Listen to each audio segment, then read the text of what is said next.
right people on the job at the right time, assuming, once again, they're betting people, managing them efficiently, planning our work, communicating. Boy, I'm sensing a theme here. I don't know, maybe it was a couple sessions ago. Point is, you manage the labor efficiently. We don't just throw bodies on a job site and have them muddle around with a bunch of pipes and try to build a bridge. Oh, that hit a nerve for those of you who were here for that session.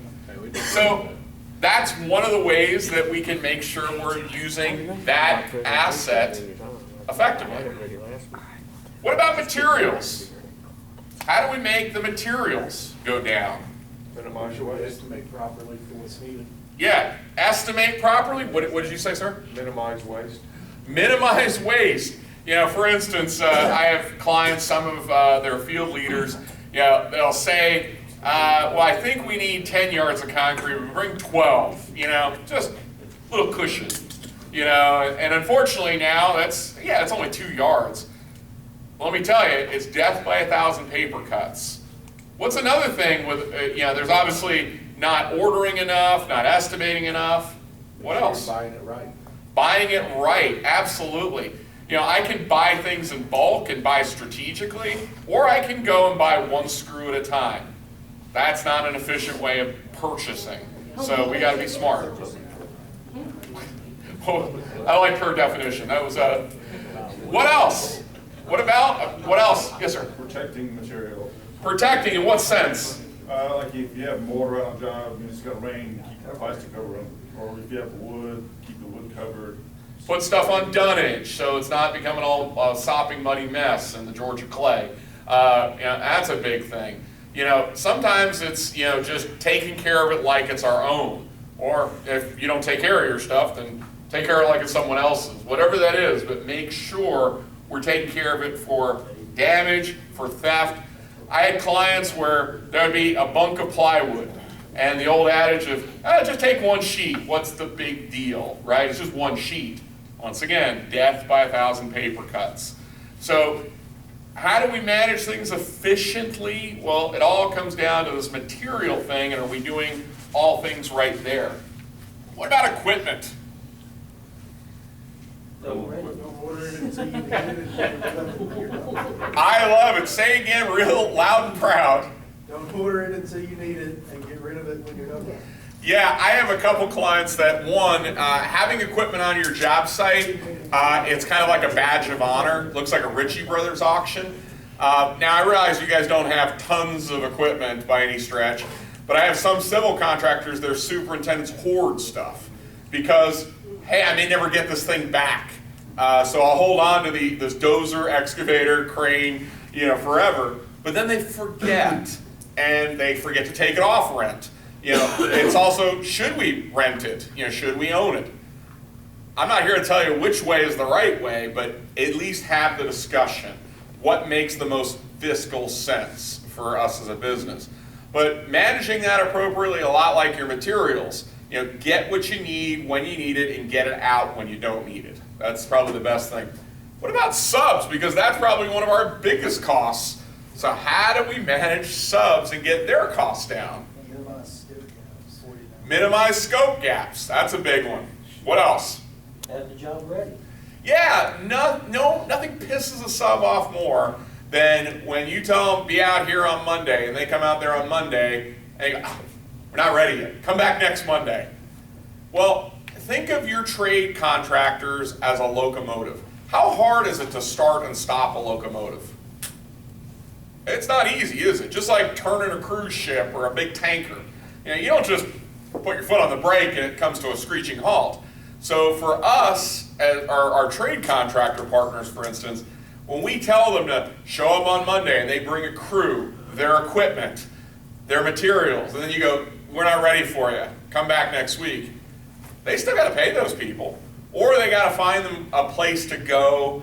So they start to remember. And this goes back to not only paying our subs on time, but if I was to ask, and some of you might remember this question because I did ask you, if I asked 100 subcontractors of Benning, what would they say about you? The big thing is, do you guys pay well? And they'd say, well, yeah, I think we probably do a pretty good job there. The next question is, do they treat us with respect? And I don't mean that you're nice to them. Respecting them as a business and allowing them to make money. And once again, they're not going to make money if they keep starting and stopping like that locomotive. It's not an efficient way to run a business. Folks, everything we've described is not an Alden responsibility or accounting. It's us. It's how we manage these things. We didn't even really talk about how we manage overhead. And you might say, well, Greg, I don't control how many people we have over there, the lights on in the building. Possibly, it's how efficient do we manage. There's another thing to be said, and I think I'm going to pick on her for a second, because you made a comment, at least I thought I heard you say something about an ESOP. Did you mention that before? Oh, you didn't. My bad. Scratch that. All right, I won't pick on you then. I thought I heard her say ESOP. But the reason I'm bringing that up is, what does an ESOP mean? What does that mean to you guys? Company don't make money, I don't make money. Say that loud and proud in the back. Company doesn't make money, I don't make money. Yeah, you all are owners in this business in some form or fashion. So if we're not managing over it, that doesn't mean like we strip everything down and we go, oh, we don't need air conditioning on, we'll turn the air conditioning off. No, but we're saying treating everything like it's our own, because we all are kind of stewards of this. So that too is a cost. How do we manage that? Well, we all have a stake in all of these things. Here are other behaviors in particular. First of all, manage cash flow daily. Making sure what's coming in hopefully supersedes what's going out. And we'll talk a lot about this a little bit later. Having adequate capital cash to withstand bad luck. Folks, I don't know what's going to happen in the economy. I don't have a crystal ball. Trust me, people ask me every week, Greg, what do you think is going to happen in the next 12 months? I haven't got a clue. I got a reasonable idea, based on the data, and that's the way I look at it, but we also have to be thinking about what happens if the economy takes a turn for the worse. Good news is people are going to still need groceries, but there are other elements of, I have clients that, do a lot of federal work. Well, the federal government drives up, they're not doing any federal work. I have clients that do DOT work throughout the different states. Well, once again, if the states aren't putting roads in, they're not going to be working. The point is, we got to be able to withstand a hiccup, a market fluctuation. We'll talk about that in a couple of minutes as well. Manage overhead on a need-to-have basis. For instance, I have many clients that, you have a very effective office. And what I mean by that is, it's not ostentatious. It doesn't look like, a law office in Buckhead, for lack of a better term. You have once again, a functional office. You spend the right amount of money to do the things that you need to do to run the business. But we also have to, once again, be good stewards of our finances. Have operating budgets, cash flow projections, above average track record. Remember, I said a few moments ago, 2 to 4% net. Whatever betting is, let's make sure we're on the high side of that. And I would venture to guess you all probably are on the high side of that. That's what we want to make sure we continue to do. Paying our bills on time, as Darcy said earlier. Don't have a large debt load. Don't let owners, general contractors hold your money. You are a no-interest loan to Publix. And I just pick on Publix because I know you do a lot of work. What do I mean by that? A no-interest loan to Publix.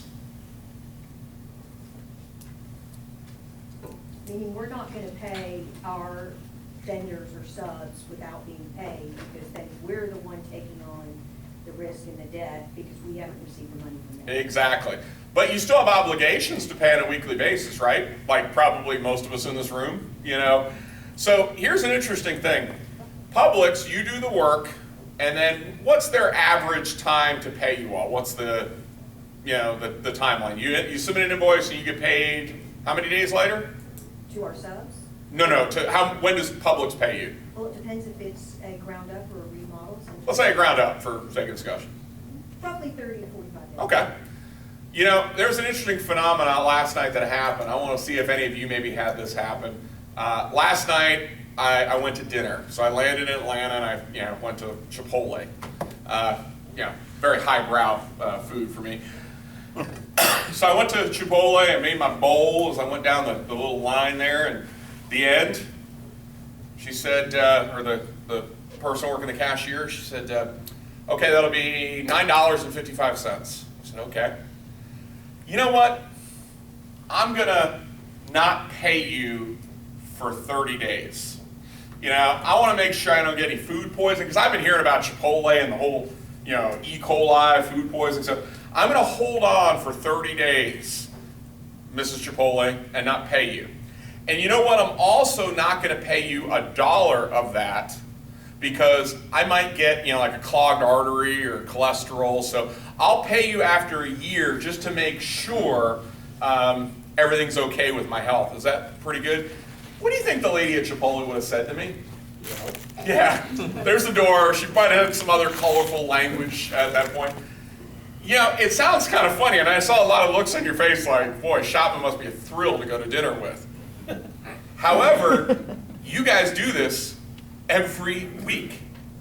This happens all the time. I don't care whether it's a ground-up project, a renovation project, all of your customers, you do the work, 30 days, 40 days later, you get paid. You are a no interest, I'm sure of it, you don't charge them interest either. Do you? No. You are a free loan to your customers. Now, if they had to pay you, when you submit the bill, you kind of swipe a credit card. Wouldn't that be nice? We have to float that time because, as the young lady in the back said, we have obligations to make. And by the way, what if I only paid you every 30 days? Would you get paid weekly? Yes. Okay, scratch that. We're going to pay you every 30 days. Yeah, this guy's like, no. How about this? Let's turn that around for a second. Under what conditions would you accept 30-day payments? If you can receive more after 30 days. Yeah, you could say fine. Let's just say you pay me $1,000 a week in 4 weeks, or 30 days. Okay, instead of $3,000, you have to pay me $4,000. Because of what? Interest. That's the only way you would accept it, is that kind of model. Construction, we don't do that. It doesn't happen. And I'll give you a horror story of this. I had a client, had being a very operative word here, in Las Vegas. They did $500 million a year in construction. And I'll kind of leave out the what they did for just a moment. I was in there and I kind of did an autopsy of what they did. They got paid on average every 90 days. Put it another way, they got paid 4 times a year. 4 times a year on $500 million worth of revenue. And I said, guys, this is like not good. You need to not do this anymore. You need to find a, Gregg, we can't ask our customers for the money. That's what they told me. We can't ask them. We'll piss them off if we ask them to pay their bills on time. I said, really? Last night Chipotle I didn't get angry at the Chipotle person when she asked me for, $8.50. I paid my money. Yet this company was scared, and I literally mean they were scared to ask their customers for money.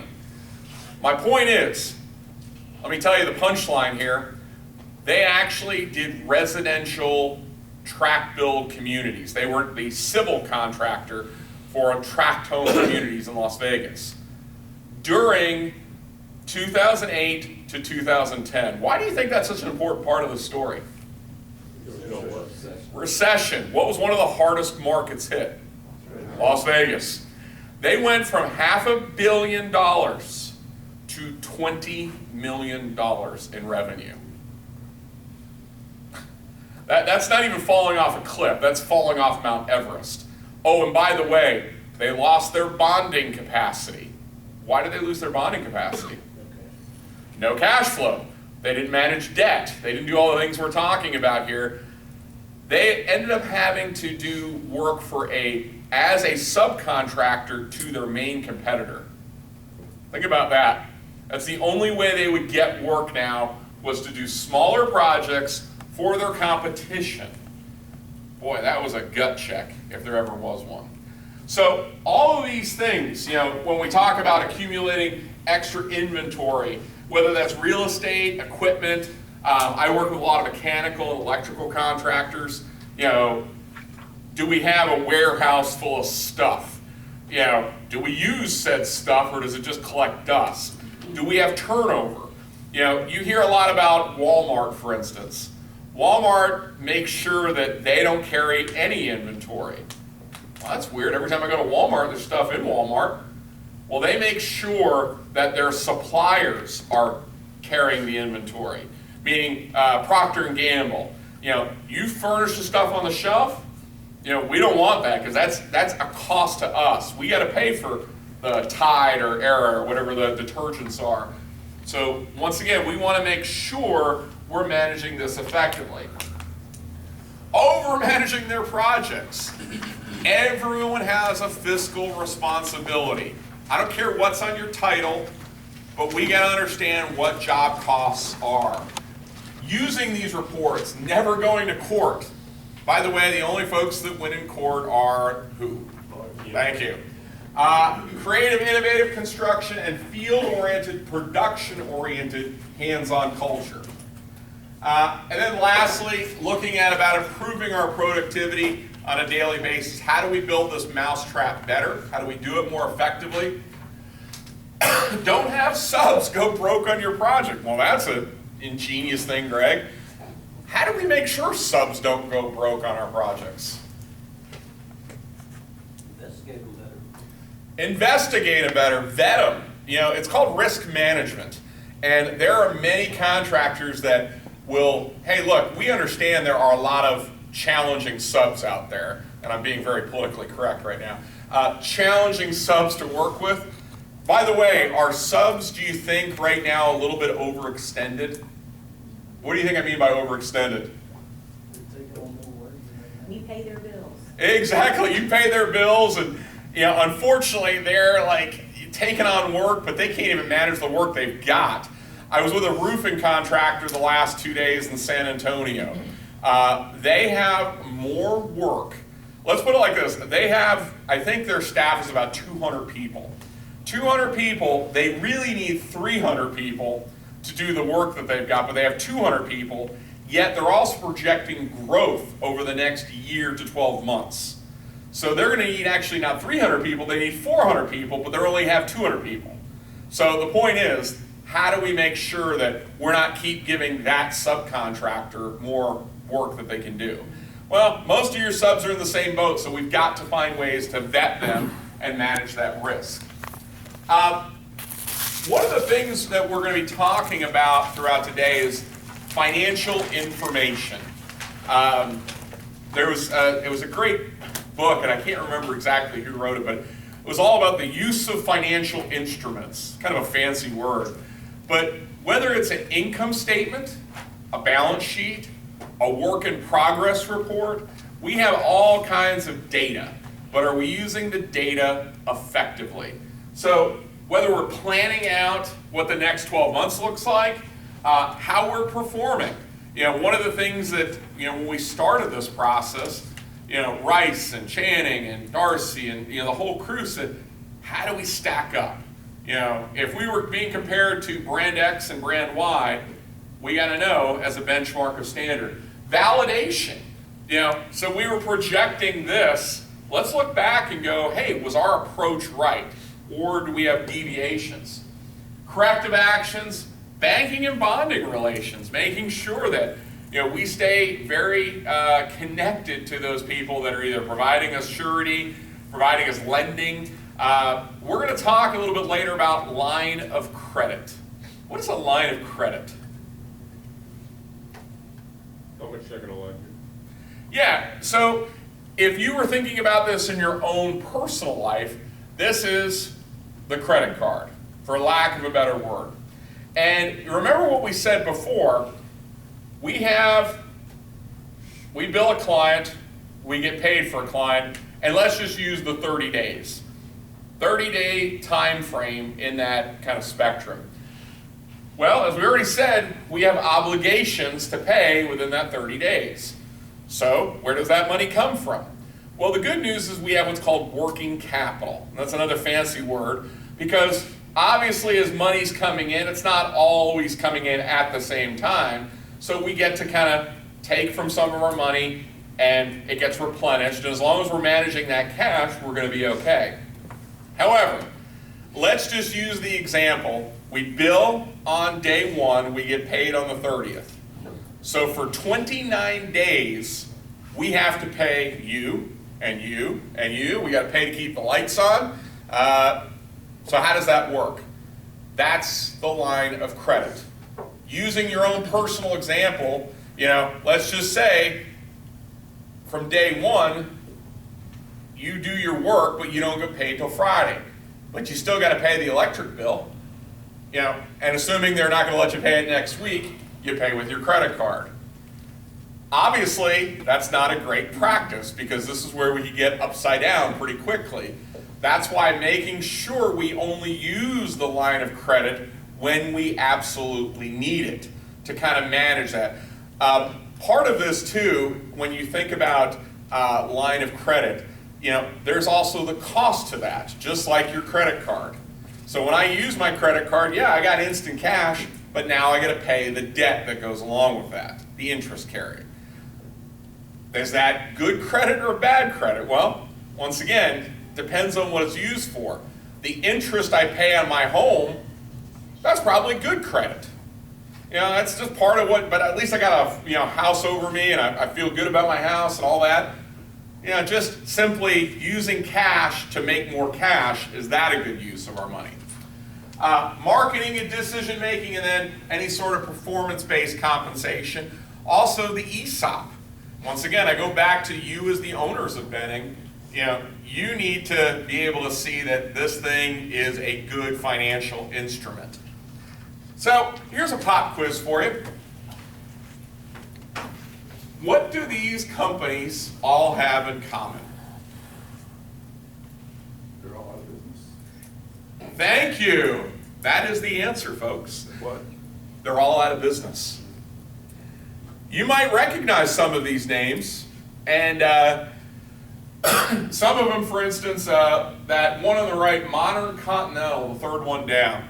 I know we're in Atlanta. I don't know if we have any folks from the Northeastern. Are you They from? lost on the big dig, What was the big dig? the tunnel. The tunnel that went underneath Boston Harbor. That project was a $2 billion, scratch that, $4 billion project that was just mired in lawsuits. That was the company that did that project. So how could a company that did a $2 billion with a B project be out of business? Because billions is a lot of money, right? So how can they be out of business? Well, what we did, we actually went and studied these folks. Much like actually Darcy and I were talking about earlier, Jim Collins. Jim Collins wrote a book called Good to Great. Some of you may have read it. Well, we went out, we wanted to see what a bad company. It sounds like a Fox TV special, when good projects go bad. Well, this was, what we wanted to do was see what are the traits that these all companies had. And we went, and these were the 3 buckets of why these companies went out of business. None of which was what I would say incredibly shocking for the most part. But first of all, strategic, top bucket, unrealistic growth, overexpansion, unfamiliar with new markets. Number 2, volume obsession. Remember when I told you about Modern Continental? They were doing $2 billion worth of work. How many people do you need to do $2 billion worth of work? You need a lot of people. What happens when that project goes away? You either got to find another $2 billion project or let all those people go. But you've also, it's not just about the people, the infrastructure to do that. the computers, the offices, everything to support a $2 billion enterprise. You're going to need it. By the way, how many $2 billion projects are there out there? At that time, wasn't a lot. I mean, that was kind of a unicorn, for lack of a better word. Volume obsession. We want to be bigger. We want to be huger. I don't know if that's a word. Bigly. Whatever it is. The point is, worrying about that top line gets people into a lot of trouble. For instance, I had a client in Delaware. They did $14 million worth of revenue. The year before, they did $7 million in revenue. So I asked the CEO, I said, well, how do you feel about that? And he goes, it sucks. He goes, we did $7 million more in revenue, but we made the same exact amount of money. Does it make sense to everybody? They did $7 million worth of work for free. That's a bad, bad business. Here's the thing, folks. I understand we need revenue to we talk about those direct costs, and if we don't have direct costs, we're not going to make any money. On the other hand, we could go out and end up doing a whole lot of revenue. If we don't manage that work effectively, we could make zero profit. Why? Because of that. We're already low margin. People get confused about this, and this is going to be an interesting discussion because let's talk about Delta Airlines for instance. Is Delta Airlines a fixed cost business or a variable cost business? Variable. They're fixed, and I'll give you the reason why. What is a 737 Supermax? Oh no, sorry, too soon about the Supermax. 737, what does a 737 cost? A crap load of money. Let's just use that as an example. $300 million to buy one of those jets. How many jets does Delta have? A whole lot of jets, thousands upon thousands of jets. They have fixed cost, meaning you just got to buy those fixed. The variable cost part of their business is what? Fuel. If they're not flying, they don't need it. That's simply the way it looks. However, construction, are we a variable cost business or a fixed cost business? Variable. 100% variable, and I just showed it a few moments ago.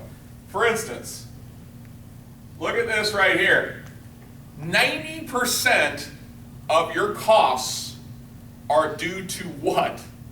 Projects. If you don't have projects, you don't have that cost. Now, you do have to cover this piece right here, which is the overhead. It's obviously, we need construction work to do the work we do. I mean, it's the business we're in.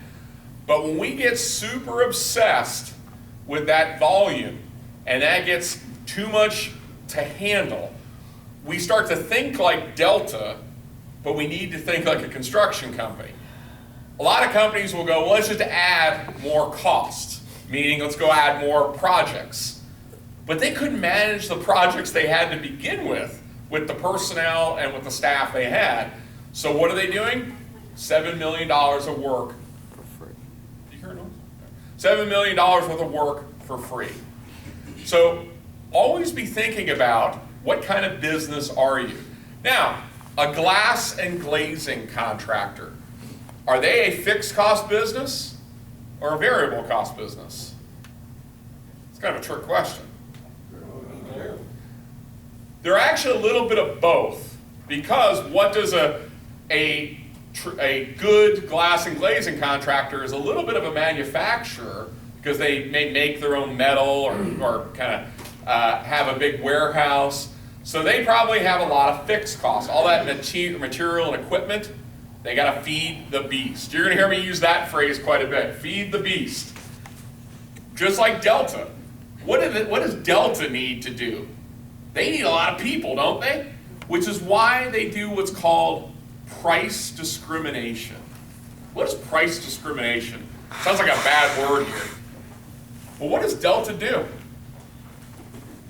jack up their rates every time the price of gas goes up, but they never drop them when it goes down. That's one thing. Well, that too, and they also charge for everything, including oxygen now, but what about, let's say, how many of you are taking a vacation? Anyone taking a vacation coming up? Oh, come on now. Where are you going? Are you going flying on your vacation, or are you riding your motorcycle? Family going in, please. Okay. If you were, let's say you were going on a flying to Disney World, yeah, it's a popular destination. Flying to Disney World, taking a family, you would probably buy your plane ticket, let's say in December, for a plane trip in July. What are you going to pay for your ticket at that time? Price of gas. Yeah, you're not going to pay a whole lot, and Delta's cool with that. On the other hand, for me, when I'm traveling kind of week to week, they love business travelers because they kind of jack up the rates. They price discriminate. For instance, if I said, oh, I forgot to buy my plane ticket today, and I got to fly out this afternoon, how much do you think I'll pay for that plane ticket? A gazillion dollars, Once again, they're price discriminating based on need. And that's why they'll also, when they look at their plane, let's say the plane is only 80% full, they'll go, let's lower the prices really quick to fill up the plane, because any cash flow is good at that point, because we don't want the plane going out half empty. We would rather get a couple bucks, because we still have to pay what? Fuel. No, not the fuel. Well, we got to pay for the fuel, but we also have the jet that we have to pay for. Their overhead, because their overhead's like this, Benning's overhead is like this. And that's not because Delta's a gazillion dollar a year business. That's their overhead as a percentage. We can look around the room and go, well, we got a lot of overhead. Not really. Not in the grand scheme of things because of that. So, when you think about what I would call and I skipped over, my apologies. Some of the other areas were organizational, and then the uncontrollable, which was these industry, economic weakness, banking and surety. A lot of organizations during these challenging times focused all their energy on this stuff here, the uncontrollable. What they completely disregarded was everything above, which was 100% in their control.